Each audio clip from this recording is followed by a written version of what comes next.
that was built on the back of smart trade and smart immigration policy. They hollowed out the American middle class. They destroyed the industrial base of our country. I mean, crazy statistic. China, we're still the biggest economy in the world. China is 32% of global manufacturing GDP, okay? We're 18% of global manufacturing GDP. So even though we're still by far the biggest economy in the world, China makes nearly twice as many manufactured goods as we do.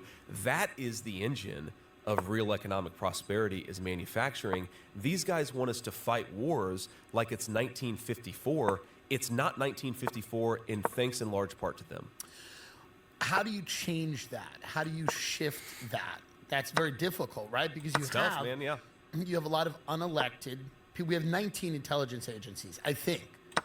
I think it's around. That sounds I think right it's to about me. 19, which I don't think is enough. It's a lot. I don't think it's enough, personally. But there's 19 of them or something like that. I think if we had 22 intelligence agencies, that's actually when we would really, I think, have figured out this all. That's who, because everybody's worried that you and Trump are going to fire some of those people, and that's what I think most Americans are worried about. I think most people are worried about the CIA and government employees. My parents are worried about the Central Intelligence Agency and if they're making enough money.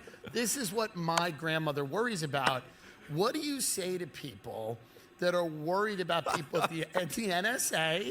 The DIA, the Directorate of Intelligence, people forget about that one. It's a little room in the bigger one.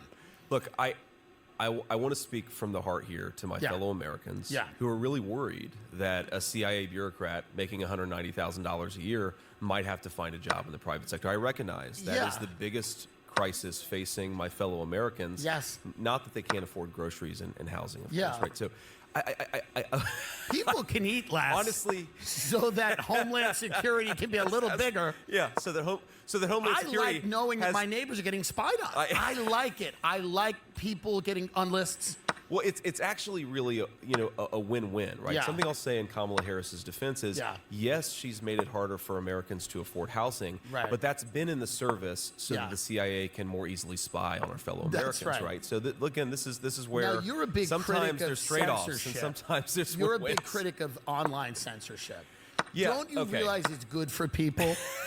Don't you realize it's to not be able to speak their mind? You know, people don't even know what they want to say half the time. Why not have a service that use like an AI where you